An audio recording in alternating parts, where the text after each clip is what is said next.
صحيت على صوت صويت وخناق.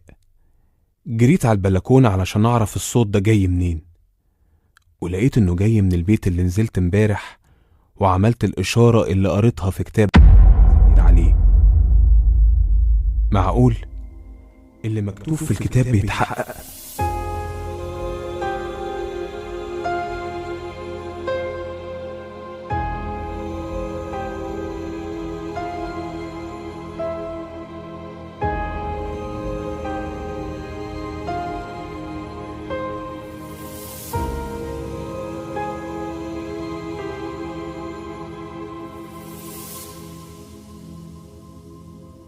سبت الخناقة والصوت العالي ورجعت على طول لللابتوب بتاعي أدخل على نفس الصفحة والموقع والكتاب علشان أشوف حل للي عملته وكنت السبب فيه. لكن للأسف الكتاب كان مكتوب فيه إزاي تعمل المصيبة. ما لقيتش في الكتاب حل للخناقة اللي سببتها، لكن مش مكتوب فيه حلول. مفيش حل لموضوع خناقة البيت اللي أذيتهم من غير ما أقصد وأنا بجرب.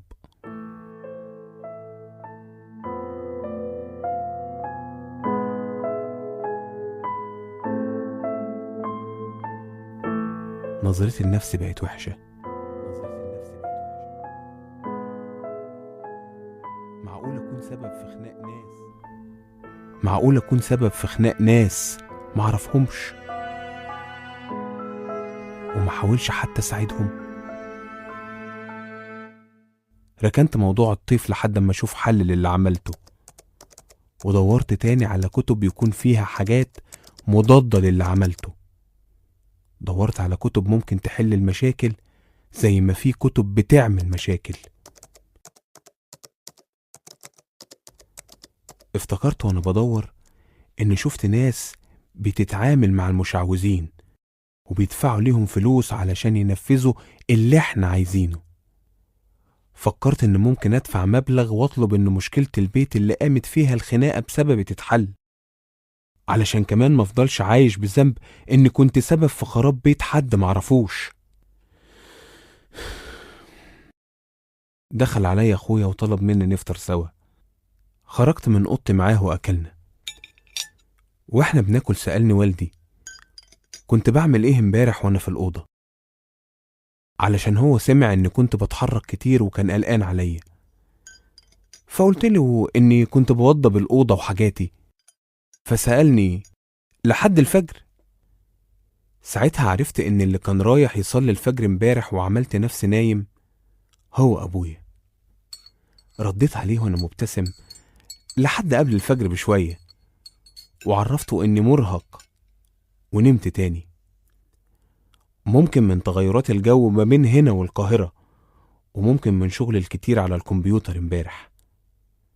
كملنا فطار وقعدت مع اخويا شوية نحكي عن مصر وبنات مصر وليه ما اتجوزتش من القاهرة. بيقولوا بنات مصر حلوين. عرفته ان الشغل واخد اغلب وقتي وغيرت الموضوع، وسألته عن الخناقة اللي كانت عند الجيران،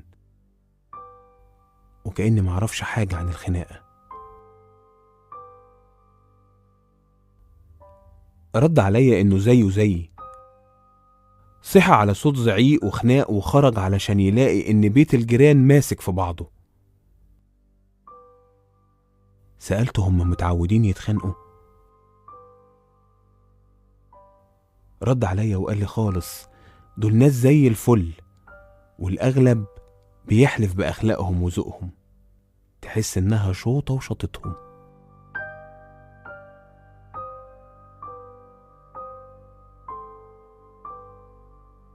ساعتها أدركت إن السبب في كل اللي حصل ليهم ده، وإني لازم ألاقي لهم حل زي ما كنت سبب في خناقهم.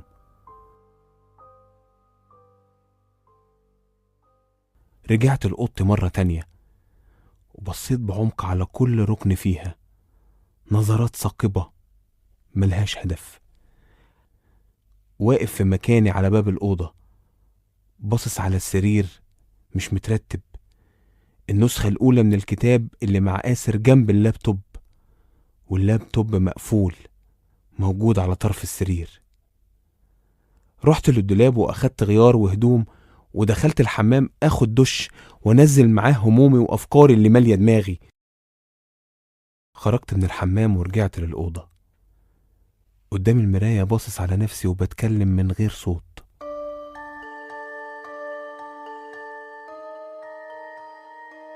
اتغيرت عن زمان، اتغيرت شكلا وموضوعا، اتغيرت وبقيت غريب وبتجرب حاجات غريبة. عاوز تثبت لنفسك ايه؟ عاوز تثبت لنفسك ايه؟ عاوز تثبت لنفسك ايه؟ كنت بكلم نفسي. سبت مكاني ورجعت لللابتوب وكملت بحث من تاني، بدور على اي حد ادفع له فلوس عشان يساعدني انه يشيل الخناق عن بيت الناس الطيبين. للأسف دخلت الدارك ويب مرة تانية، ولقيت شخص على الدارك ويب بيدعي انه يقدر يعمل اي حاجة انا عايزها مقابل الفلوس. الشعور بالذنب ناحية البيت اللي كنت سبب في خناقه كانت بتقتلني. انا عمري ما اذيت حد ولا كنت افكر ان انا اعمل كده، لكن جربت.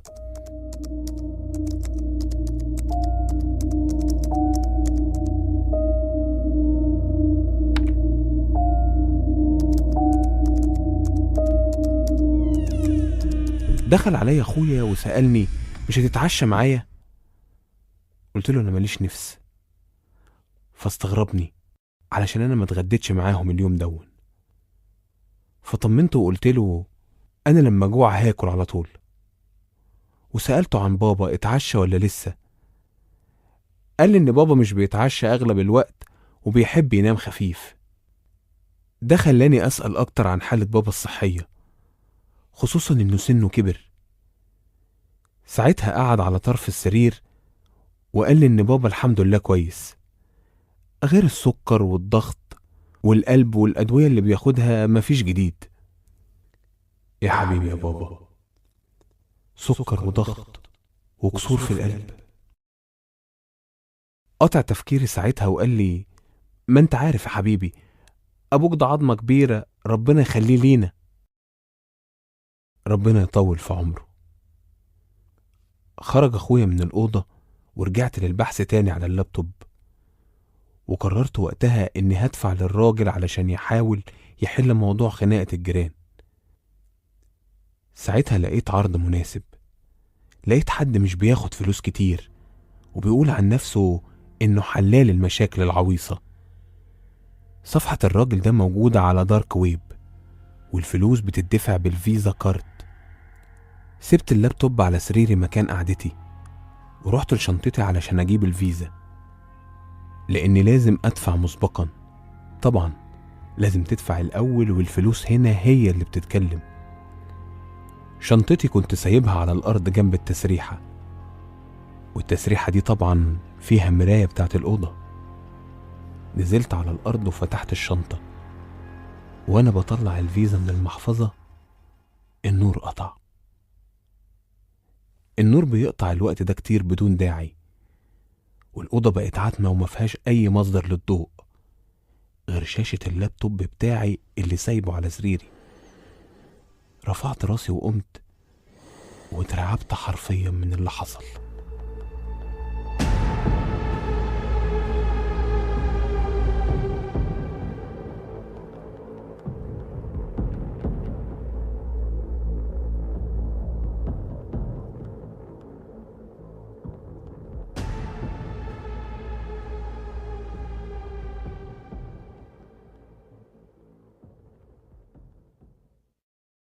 سبت اللابتوب على سريري مكان قعدتي ورحت لشنطتي علشان أجيب الفيزا. شنطتي كنت سايبها على الأرض جنب التسريحة. نزلت على الأرض وفتحت الشنطة، وأنا بطلع الفيزا من المحفظة النور قطع، والأوضة بقت عتمة ومفيهاش أي مصدر للضوء. رفعت راسي وقمت واترعبت حرفيا من اللي حصل.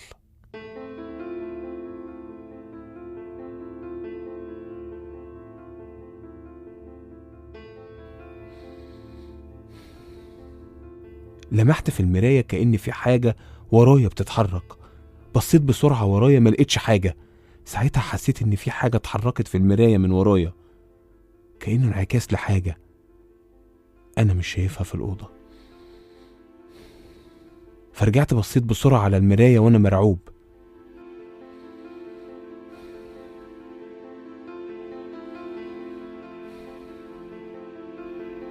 مفيش حركة. شنطتي تحت رجلي وانا واقف باصص على المراية وشايف اللابتوب بتاعي على سريري، وبتنفس ببطء من الرعب.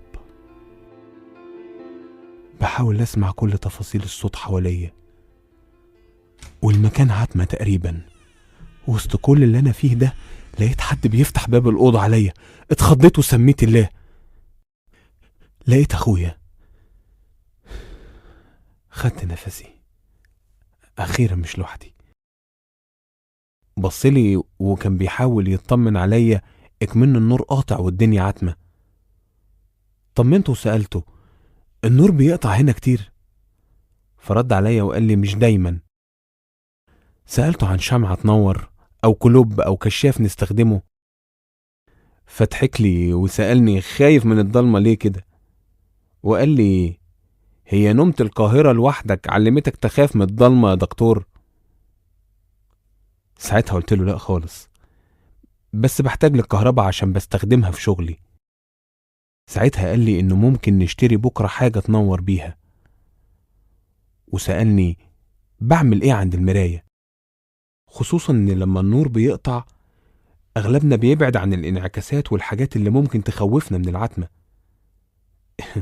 ابتسم لي وقال لي: ايه يا عم، مش خايف تتلبس؟ التفت له بعمق شوية وقلت له: كنت بحاول اجيب الفيزا بتاعتي من الشنطة. رجعت وقعدت انا وهو على طرف السرير. ساعتها سألني ليه كنت عايز استخدم الفيزا، وقال لي لو محتاج حاجة اقول، واي حاجة اطلبها هلاقيها. بيعزم عليا. اخويا برضه. شكرته ورديت عليه وقلت له: ابدا، انا بس كنت عايز اشتري كشاف من موقع من المواقع الالكترونية، اصلا انا ما بحبش العتمة، وما جبتلوش سيرة الانترنت المظلم اللي كنت داخل عليه، وغيرت علامة التبويب اللي كنت فاتحها على الانترنت بسرعة علشان ما يشوفهاش ويسألني عليها. انا عارف اخويا لماح. لما لقاني مش حابب العتمة قام وقال لي انه رايح يدور على شمعة او اي حاجة ننور بيها. وقبل ما يخرج من الأوضة ناديته وسألته على بابا. رد عليا انه نايم، فاستغربت انه بينام بدري، لكن هو قاطع تفكيري وقال لي: ما انت عارف ابوك بيحب يقوم الفجر علشان يصلي. فاكر كلامه كويس جدا. بيحب يقوم الفجر علشان يصلي. بيرن في وداني: ما انت عارف ابوك بيحب يقوم الفجر عشان يصلي. ما انت عارف ابوك بيحب يقوم الفجر عشان يصلي. خرج من الأوضة وساب الباب مفتوح. رجعت لللابتوب وكان الانترنت مفصول لأن راوتر الانترنت شغال بكهرباء. ما كنتش لسه عارف حوار الباور بانك ده. بصيت على الموبايل علشان اخد منه هوت سبوت واشغل الانترنت على اللابتوب. دورت على الموبايل جنبي ما لقيتهوش. دورت يمكن يكون على مخدة السرير، برضه مش موجود. دققت اكتر يكون واقع جنب السرير، برضه مش هنا. رجعت بصيت على مراية الأوضة فلقيت الموبايل بتاعي على التسريحة. مين اللي ودى الموبايل بتاعي هناك؟ بلاش هبل، أكيد أنا اللي حطيته هناك، هيروح لوحده يعني؟ ممكن أكون فعلا أنا اللي وديت الموبايل هناك ونسيت. مسكت اللابتوب في إيدي علشان أستخدم إضاءته ورحت عند التسريحة علشان أخد الموبايل، ولسه همد إيدي علشان أخده أخويا دخل عليا بالشمع. كنت هرميه بالحاجة اللي في ايدي من كتر الرعب اللي انا فيه. لكن اخدت نفسي وهديت واتنهيت.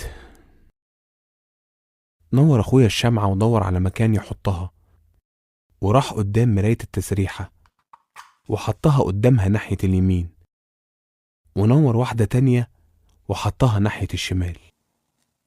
كان المشهد عامل زي تابوت. هزرت معاه وقلت له: ده تابوت ده ولا ايه؟ ضحك وقال لي: نور الشمعة يخبط على المراية فيزود الإضاءة. يا دكتور، يا متعلم، يا مثقف. نور الشمعة يخبط في المراية فيزود إضاءة الأوضة. يا دكتور، يا مثقف، يا متعلم. لما بصيت تاني للمراية افتكرت إني لمحت حاجة فيها من شوية، فسألته: مين اللي بينام في الأوضة بتاعتي لما بكون مش موجود في القاهرة؟ قال لي إن مفيش حد بيدخل الأوضة غير للنظافة كل أسبوع، بينضفوها وبيسيبوها مقفولة، لأن بابا على اقتناع إنك هترجع وتعيش تاني فيها. فاستغربت، بتنضفوا الأوضة كل أسبوع؟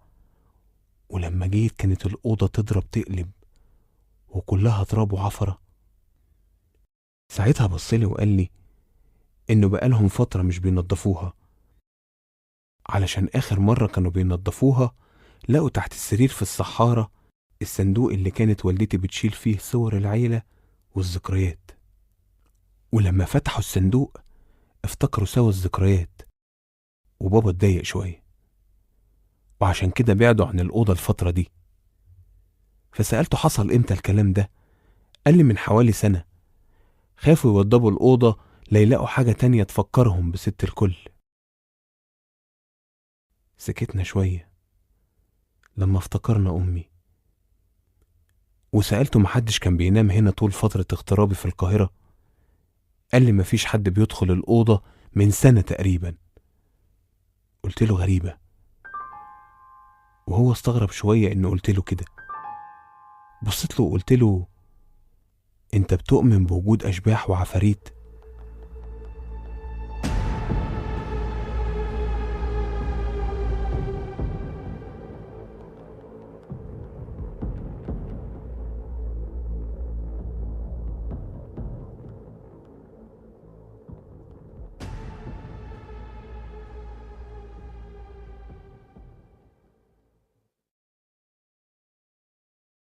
ولما فتحوا الصندوق افتكروا سوا الذكريات، وبابا اتضايق شوية، وعشان كده بعدوا عن الأوضة الفترة دي. فسألته حصل امتى الكلام ده؟ قال لي من حوالي سنة، خافوا يوضبوا الأوضة ليلاقوا حاجة تانية تفكرهم بست الكل. سكتنا شوية لما افتكرنا أمي، وسألته محدش كان بينام هنا طول فترة اغترابي في القاهرة؟ قال لي مفيش حد بيدخل الأوضة من سنة تقريبا. قلت له غريبة، وهو استغرب شوية إنه قلت له كده. بصيت له وقلت له: أنت بتؤمن بوجود أشباح وعفاريت؟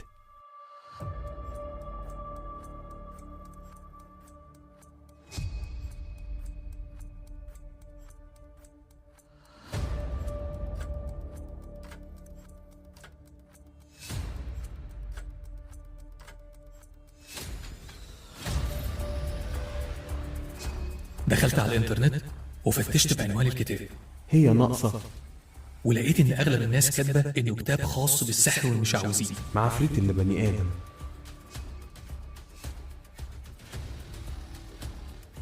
أنا صحيح مش بؤمن بالخرافات. كملت بحث ولقيت اكتر من مقال بيطالب باعدام الكتب دي عشان نتقي شرها، وتنبيهات اننا ما نقراهاش ولا نستخدمها.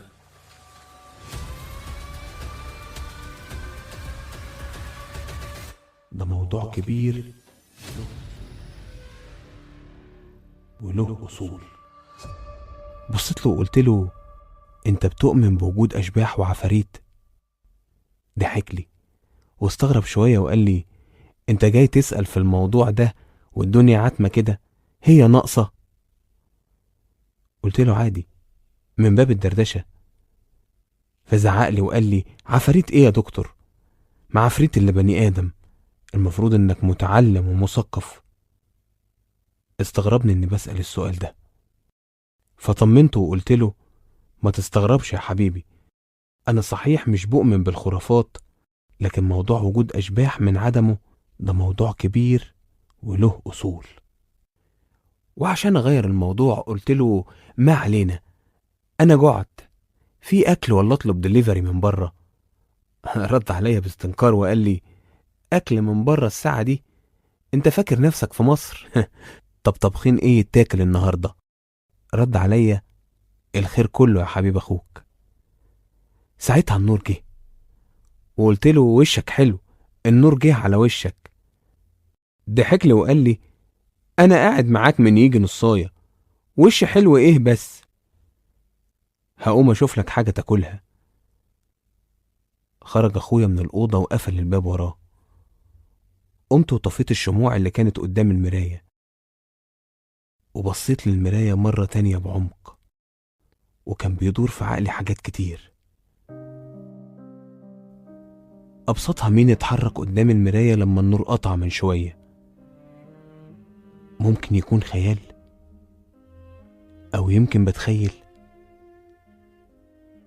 يا ترى اللي بيحصل ده صدفه؟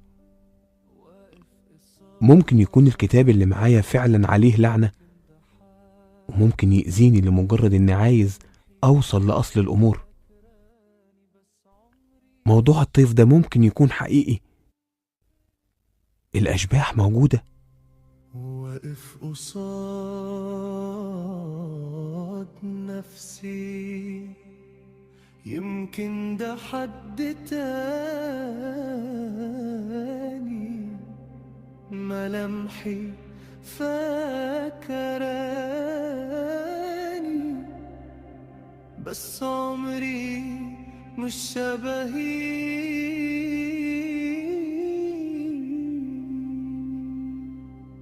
فين الطريق أبدأ من فين؟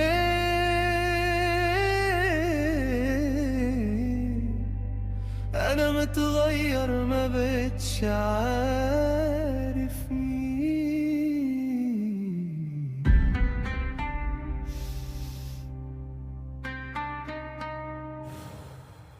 سبت مكاني ورجعت لللابتوب ووصلته بالكهرباء عشان اشحنه، تحسبا ان النور يقطع تاني ولا حاجه.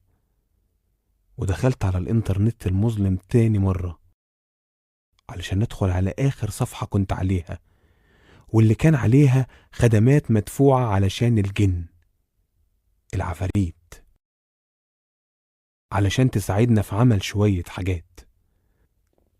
قررت أدفع فلوس لحد على الدارك ويب علشان أصلح اللي حصل في بيت الجيران، بعد ما قريت تعويذة بالغلط وأنا بجرب من كتاب الدفع على الانترنت المظلم بيكون بالفيزا ومقدما. وفعلا استخدمت الفيزا بتاعتي ودفعت مبلغ لواحد عامل اكاونت متخصص في الامور الغيبية والاستثنائية. اسم الاكاونت مفستوفيليس تقريبا، ده اسم ملوش معنى. ايوه اسمه مفستوفيليس، بس قلت اجرب، ويا ريتني ما جربت، لان بعد ما دفعت المبلغ اللي كان حوالي $200، و$200 دول حاجة كبيرة وقتها مش صغيرة، لقيت المسؤول عن الحساب ده بيسألني أسئلة كتيرة، اسمي وسني ووظيفتي وعنواني وعنوان البيت اللي أنا عايز المشكلة تتحل فيه، وإيه سبب الطلب. سأل كتير، أسئلة مباشرة وغير مباشرة، لدرجة إنه سألني هل في حد جنبي ولا لأ. جاوبت على كل الأسئلة، كنت عايز أشوف آخر الحوار ده إيه، وقال لي أنتظر يومين وأشوف إيه اللي هيحصل، وهل البيت اللي كنت عايز يتحل مشكلته اتغير ولا لأ، وطلب أرجع أسأله مرة تانية. حسيت إن الموضوع اشتغالة واتنصب عليا في الفلوس، بس قلت أمشي ورا الكداب لحد باب الدار. ساعتها اخويا خبط على الباب، ولقيته بيزق الباب بظهره وداخل، وفي ايده صينية عليها فطير ومش وعسل، وبيقول لي احلى اكل يستاهل فمي. شكرته على الاكل وقلت له ننادي بابا يجي ياكل معانا لقمة. فرد وقال لي بابا بينام بدري والساعة داخلة على 4 الفجر. فكرت انه كده كده هيقوم كمان شوية من النوم علشان يصلي. أكلنا لقمة وكان الأكل حلو فعلا، أكل البلد كنت مفتقده جدا. وإحنا بناكل سمعنا أذان الفجر، وبعدها بشوية سمعت أبويا بيصحى من النوم وبيستعد للصلاة. بص لأخويا من غير كلامه كأنه عايز يقول لي مش هتيجي تصلي معانا، وأنا بصيت له وبعدها بصيت على الأرض وكأني بعتذر منه عن طلبه مقدما. قام أخويا وأخد الصينية اللي كان فيها الأكل ووقف على باب الأوضة وقال لي أنا هروح أصلي مع بابا النهاردة، لو حابب تعالى. سرحت اللحظات وافتكرت إني لسه دافع فلوس علشان اتفقت مع حد غريب على حاجة بمساعدة الجن والعفاريت. هزيت راسي وقلت له لا مش هينفع النهاردة، واتلككت بالتعب. كنت غلطان، كنت المفروض أعرف إني مهما عملت ما ينفعش مصليش. كان دايما في أمل في الطريق، في أمل في الحياة، في رجاء في الصلاة. كان دايما في أمل في الطريق، في أمل في الحياة، في رجاء في الصلاة. كان دايما في أمل في الطريق، في أمل في الحياة، في رجاء في الصلاة.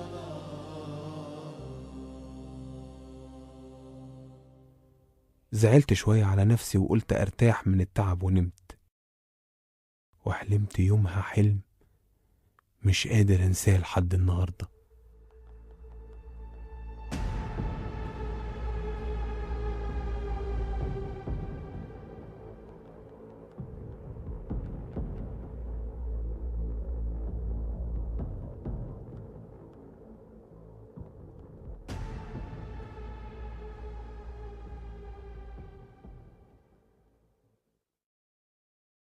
رحت لسريري وقلت أرتاح شوية من التعب.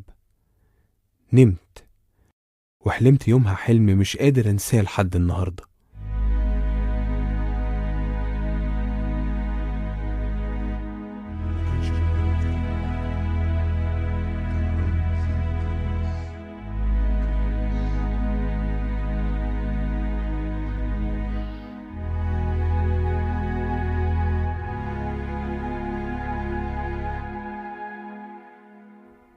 ما كانش مجرد حلم عادي، كان عامل زي كابوس. حلمت إني طالع من جسمي، أيوة كنت طاير بعيد عن جسمي، وشايف نفسي نايم مكاني على السرير مش بتحرك، وكل حاجة مترتبة حواليا. شقتي اللي في القاهرة بهتم بترتيبها أول بأول. لقيتني بتفرج على الأوضة من حواليا، شفت كل حاجة في الأوضة مكانها، ورجعت تاني أبص عليا. لقيتني فارد جسمي على السرير ونايم على ظهري، ولما دققت النظر لقيت ملامحي مطفية. بصيت لي بعمق وقربت شوية، لقيتني فتحت عيني وبصص لي بعمق، وكأني عايز أوصل لنفسي رسالة، بتكلم معايا بس من غير صوت. غمضت عينيا تاني وما اتحركتش من مكاني. افتكرت اني مت وخلاص ده وقت الحساب، لكن لقيتني صحيت من النوم وبشهق، وكأن في حاجة طابقة على صدري. بصيت على اوضتي من تاني، لقيتني مكاني بس في بيتنا اللي في سوهاج. الحلم ده ما كانش مجرد حلم يعدي عليا، بفتكره على طول، وكأنه رسالة جاية من جوايا. في العادي الأحلام بتتنسي، لكن حسيت كأني عايز أقول لنفسي كلام كتير متحاش في زوري، وخلقي بقى ضيق بالكلام ده. بالرغم من إني دكتور نفسي، أوقات مش بقدر أعالج نفسي. أنا عارف الحالة اللي حصلت لي دي كويس. في ناس بتشخصها حالة مرضية، وناس تانية شايفاها نفسية. أنا مش مستغرب نفسي قد ما مستغرب تكرار الحلم. بصيت في ساعتي لقيتها 3 الظهر. أخدت دش كالعادة وفطرت لوحدي يوميها، ورجعت للراجل اللي كنت بعتله على الإنترنت تاني. دخل عليا أخويا وكان بيطمن عليا علشان شافني نايم نوم عميق. كان عاوزني أفطر معاهم، لكن لما شافني نايم مرضيش يزعجني. فقلت له إن نومي ما كانش مظبوط وده مخلي مزاجي مش أفضل حاجة، فنمت كتير شوية من غير ما أحس. انتهزت الفرصة وسألته عن جيراننا اللي كان عندهم الخناقة. قال لي إنه مستغرب من اللي حصل. التفت له وسألته مستغرب ليه؟ رد عليا والضحكة في وشه: أبوك امبارح وإحنا بنصلي دعالهم، والنهاردة مفيش أي خناق ما بينهم. فقلت له وانت تأكدت منين؟ قال لي النهاردة كانوا بيصلوا معانا كلهم سوا، فاستنتجت انه شافهم وهم بيصلوا معاه الظهر. فيك الخير يا حبيبي. طب بابا دعالهم؟ ما دعاليش. رد عليا بضحكته الحلوة: الكل بيدعي لك، مش ناوي تدعي لنا وتدعي لك؟ قلت له هخلص اللي ورايا وهكون معاكم في الصلاة اللي جاية. خرج أخويا من الأوضة علشان يسيبني أكمل شغل مع الأفكار والنت والكتاب والطيف. ما كنتش عارف أبدأ منين ولا أعمل إيه. قررت يومها أغير من نفسي. يمكن كلام أخويا حرك فيا نفسي بتاعت زمان. فكرت لازم أرجع للصلاة. جهزت نفسي وهيأت فكري، لكن لما جيت أبدأ حصلت حاجة غريبة. لقيت حد بيكلمني على الفون بتاعي، رقم مجهول من الأرقام اللي بتكون برا البلد.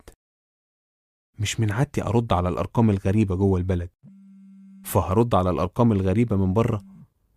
عملت الفون صامت ورجعت لنفسي وللصلاة. رجع الرقم اتصل مرة تاني. المرة دي رديت: مين؟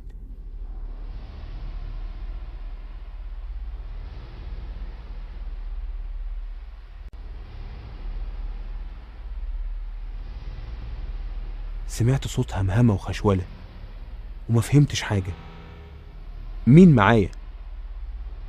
لقيت نفس الصوت بيعلى بدون إجابة. افتكرتها معاكسة، فقفلت المكالمة وقلت أرجع للصلاة. وأنا رايح ناحية المصلية عيني وقعت على اللابتوب علشان ألاقي رسالة جاية من الويندوز بتحذرني إن في فيروس على الجهاز. فرحت للجهاز بسرعة أشوف دي رسالة بجد ولا اشتغالة من الإعلانات اللي بتظهر. وفعلا اكتشفت إن في حد بيحاول يفيروس الجهاز بتاعي. فاهتميت بالموضوع وقلت أما أشوف الفيروس ده آخرته إيه. ولأن شغلي على اللابتوب مهم، فشاري أنتي فيروس محترم للويندوز. جهازي عليه كل شغلي وذكرياتي، فسبت الجهاز شغال يكتشف المشكلة فين.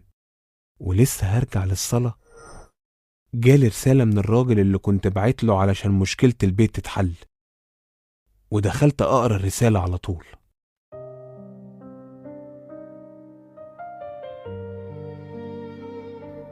كان بيطمني إن موضوع البيت اتحل خلاص، وممكن أروح عندهم وأتأكد بنفسي. أبوك امبارح وإحنا بنصلي دعالهم. لسه كلام أخويا في دماغي: الكل بيدعي لك. أنا واثق إن الصلاة بتغير كتير. مش ناوي تدعي لنا وتدعي لك؟ لكن الرسالة دي معناها إيه؟ ليه الشك ليه؟ من ايه كل اللي بيحصل ده؟ من ايه؟ شكيت.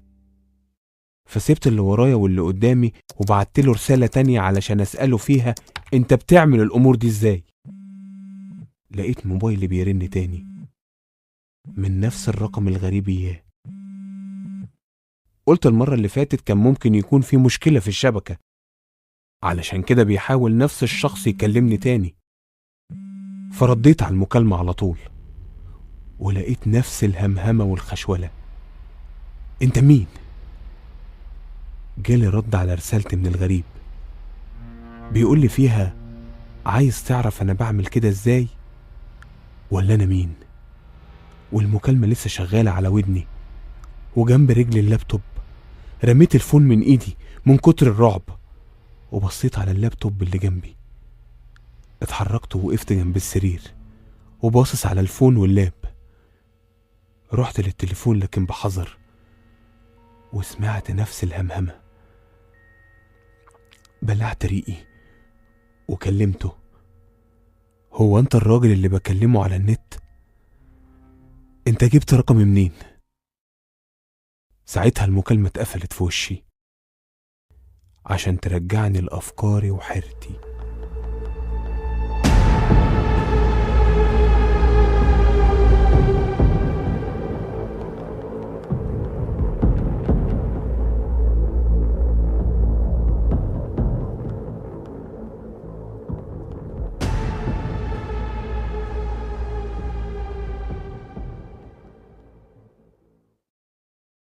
اتحركت ووقفت جنب السرير وبص على الفون واللاب. رحت للتليفون لكن بحذر وسمعت نفس الهمهمة. بلعت ريقي وكلمته.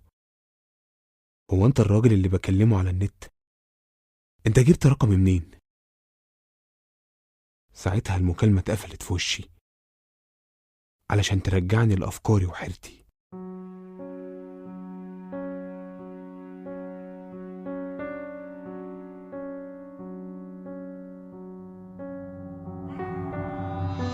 ما طالش الوقت علشان اسمع صرخة عالية من اخويا. طلعت جري من اوضتي علشان الاقي اخويا قاعد على الارض وماسك ايده. تقريبا اتكهرب لما حاول يشيل شاحن الموبايل من فيشة الكهرباء، وعشان ابويا حركته بطيئة نوعا ما بحكم السن جالنا وانا بطمن عليه وهو على الارض وكنت بحاول اقومه.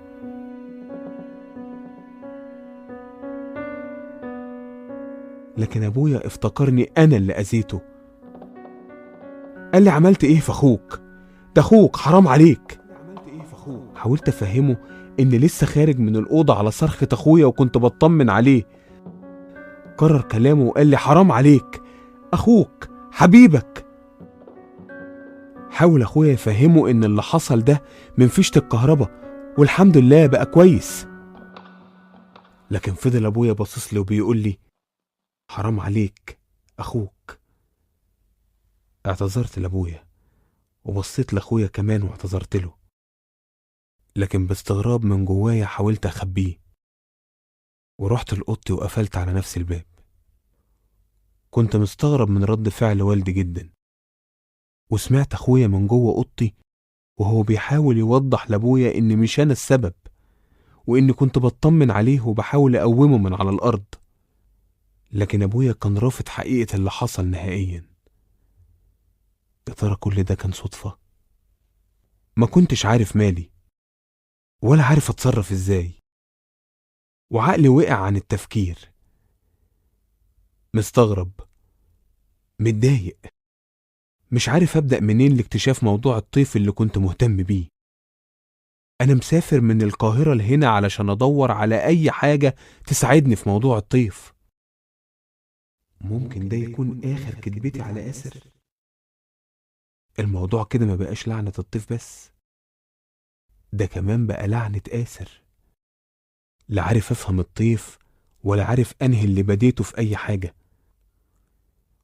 وفي لحظة صدق مع نفسي عرفت اني بحكي مع نفسي تفاصيل كتير ممكن ما تكونش مفيدة لحد ولا ممكن تضيف عند حد حاجة.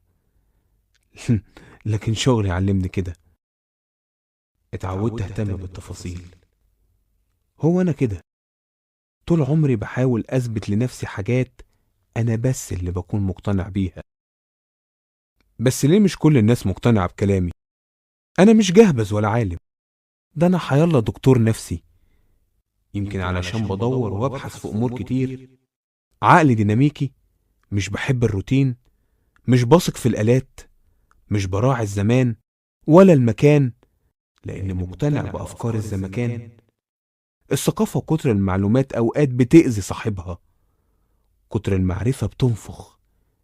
بس أنا مش تلك ولا بتكبر على حد بمعلوماتي، بس أنا برضو مقدرتش أساعد نفسي باللي أعرفه ولا أفهمه. والدليل هو الطيف اللي مش عارف أفسر وجوده أو عدم وجوده لحد دلوقتي. عصف ذهني رهيب، بحاول أقنع نفسي بأمور أشبه بالخيال، ورجعت أدور في الأمور اللي كنت بدور عليها وابحث زمان. الأرض كروية ولا مسطحة؟ مين عايش معانا على الكوكب؟ والأموات بيروحوا فين؟ ده حتى أبسط الأمور والذكريات مرت على عقلي وقتها. ليه الناس ما بتحبناش زي ما بنحبها؟ وليه في ناس بتقابل الحب بكره وبغض وهم وغم وكآبة؟ ليه الناس ما تبقاش عندها صدق حتى مع نفسها؟ ليه آسر كان صادق معايا لما كان بيحكيلي؟ شاف فيا ايه يخليه يثق فيا؟ وهل انا استحق الثقة دي؟ ليه يا آسر تشوف طيف اسود وتلاقي كتاب ملعون مع ان ملكش ذنب في اي حاجة؟ واللي له ذنب ممكن يكون والدك او حتى من اصحاب والدك. ليه بيحصل لي كل ده؟ اضطراب زمان بدأ يرجع لي تاني، وبدأت أفقد الثقة، وما بقاش عندي تمييز بين الصح والغلط. لا بثق في اللي بيحصل ولا واثق في اللي حصل، لا بثق في المعلومات اللي بدور عليها ولا واثق في المعلومات أو البيانات اللي هدور عليها وهجيبها. حتى البني آدمين، البني آدم أكتر حد لازم يكون عديم الثقة بالنسبة لي. لا غريب بينفع ولا قريب بيشفع. حتى كلامي ده ممكن يكون كله مش مظبوط، لكن محتاج أحكي اللي حصل. وكان في الزمكان، في سوهاج بيتي القديم، والكتاب الملعون جنبي، ولسه قاعد قدام مرايتي على سريري. يا ترى عاوز أثبت لنفسي إيه؟ أفكار كتير بتعدي على عقلي، وصور لناس بتمر قدام عيني. أفكار كانت متداخلة متشابكة، لحد ما ارتحت ورحت في النوم.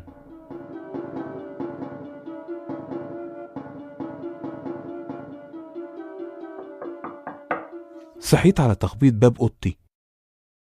أخويا بيحاول يصحيني علشان يعتذر لي من اللي حصل من بابا امبارح، وبيقول لي من ورا الباب إنه راجل كبير ولازم نراعي سنه. قمت من سريري وأنا لسه عيني مغمضة ومعمصة وشعري منكوش. رحت لباب الأوضة وفتحت الباب علشان أقطع كلام أخويا وأقول له إني لازم أرجع القاهرة النهاردة.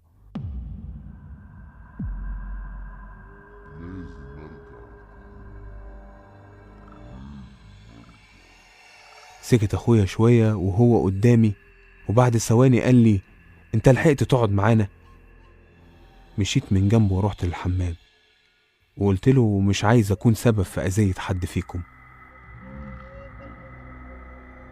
استغرب كلامي وحسيت ده من سكوته، فوقفت عند باب الحمام وبصيت له وقلت له: اوعى تفتكر إن اللي بيحصل في حياتنا صدفة.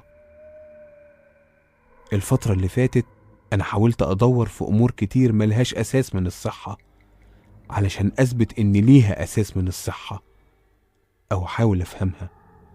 وحصل أمور كتير مش هينفع أحكيها، ده لمصلحتك، وحتى لو حكيتها مش هتصدقني ولا هتفهمني.